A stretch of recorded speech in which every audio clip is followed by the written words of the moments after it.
Welcome. आज हम इस क्लास में वर्ब के बारे में बात करेंगे।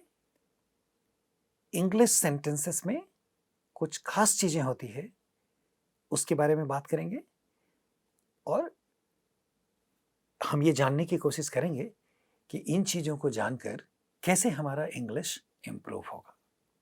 The main idea is to help you improve speaking based on your patient observation of these underlying patterns that help you build accuracy when you speak or write.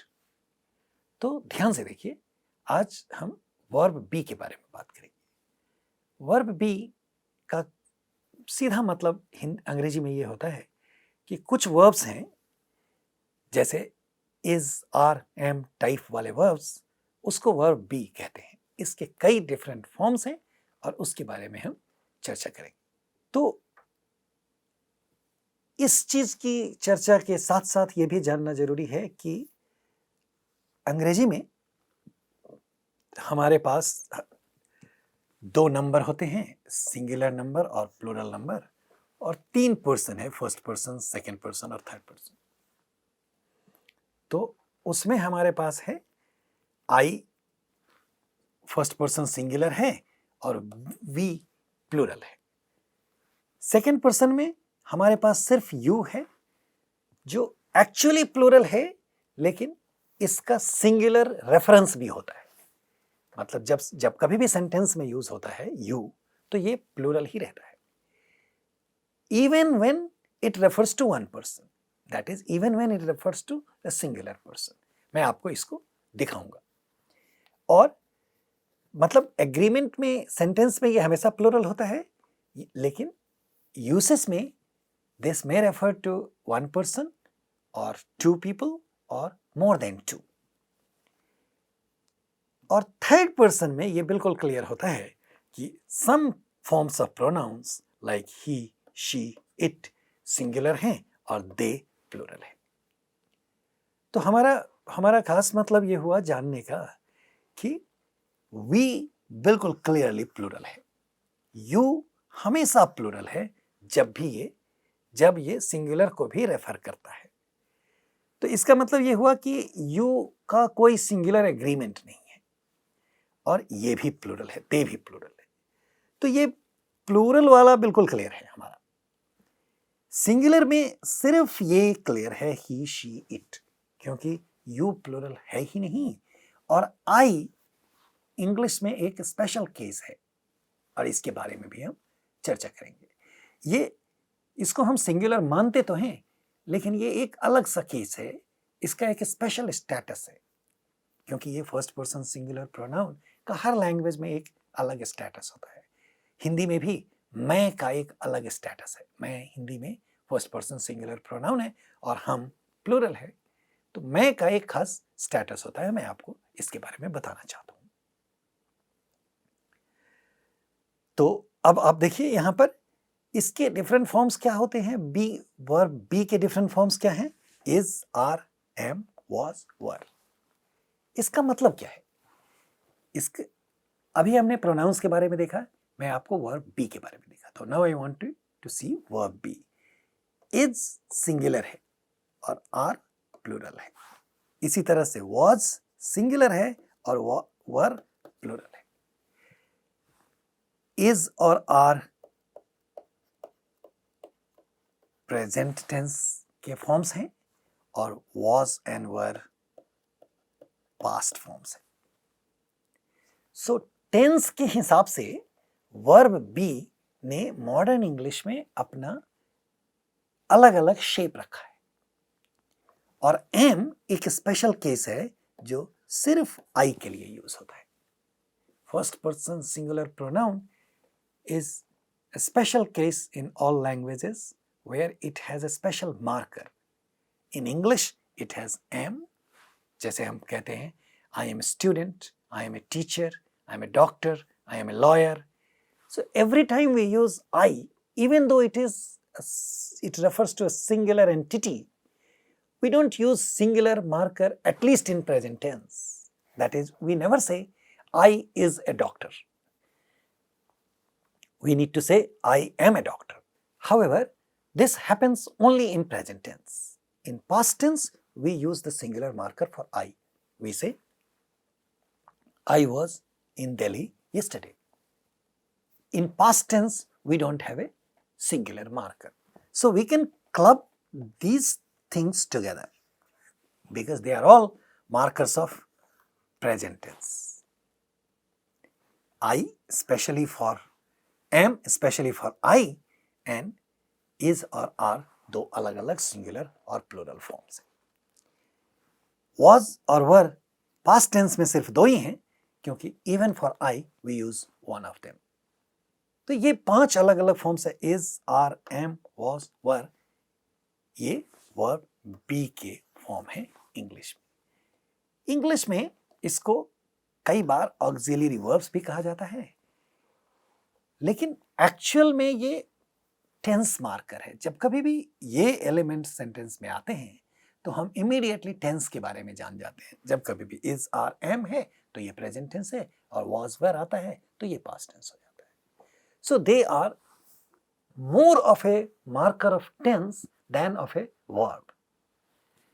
Even when we have main verbs, in the context of which we call them auxiliary verbs, if you pay close attention to them, they represent tense. So if I say, I am walking,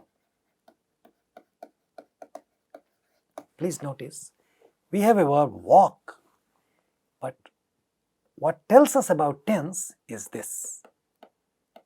This is present tense. So when I say, she was walking,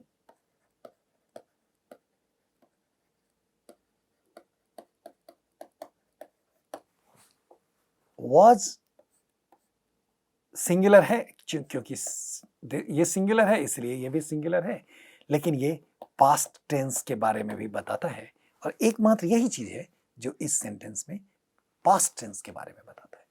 तो हमारे लिए ये जानना जरूरी है कि ये verb B के मार्कर्स तो हैं, लेकिन ये प्राइमरीली अंग्रेजी में टेंस मार्कर है, और जब भी ये सेंटेंसेस में आते हैं तो ये सिर्फ टेंस को रिप्रेजेंट करते हैं.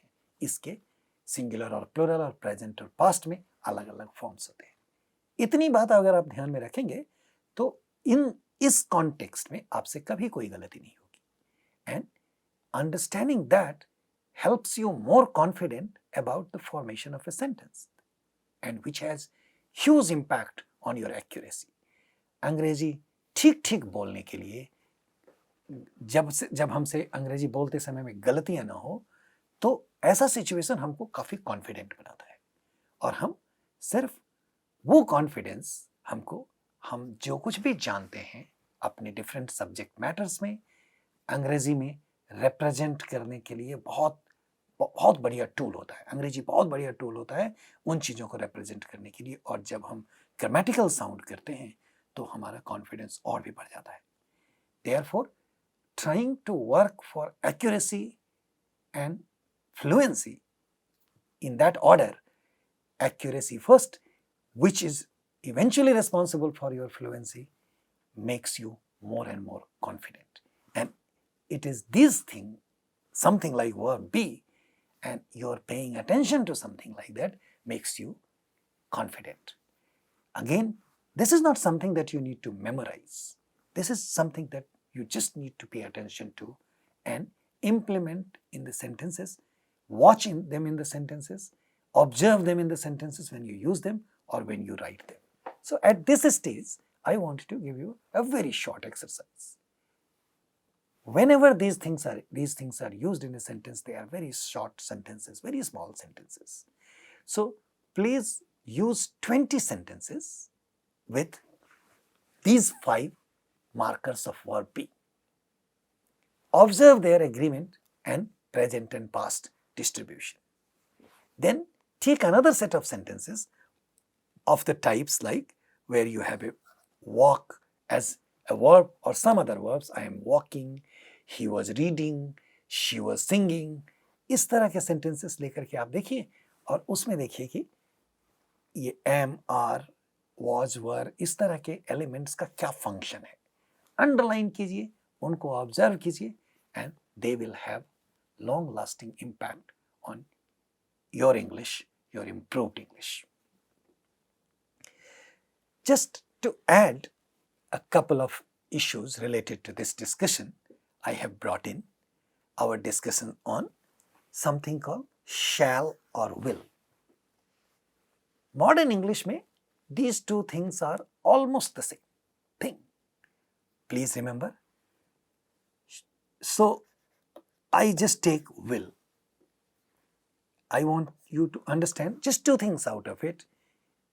This is marker of future, and this remains same in singular and plural. This doesn't have two different forms in singular and plural. So we can say she will and they will.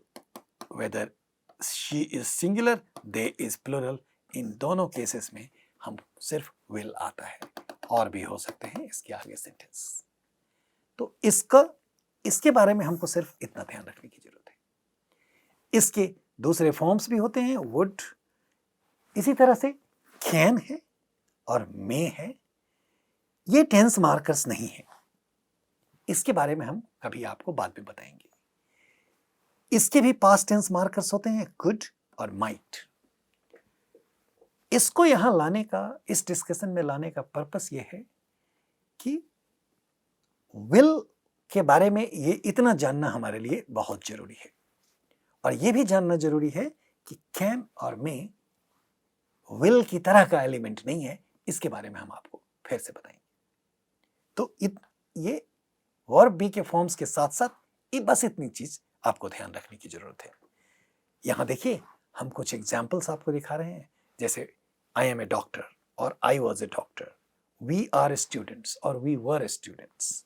तो यहां देखिए, ये आई present tense में है और ये singular है, इसीलिए वॉज यूज होता है, और प्रेजेंट टेंस में तो स्पेशल मार्कर है इसका.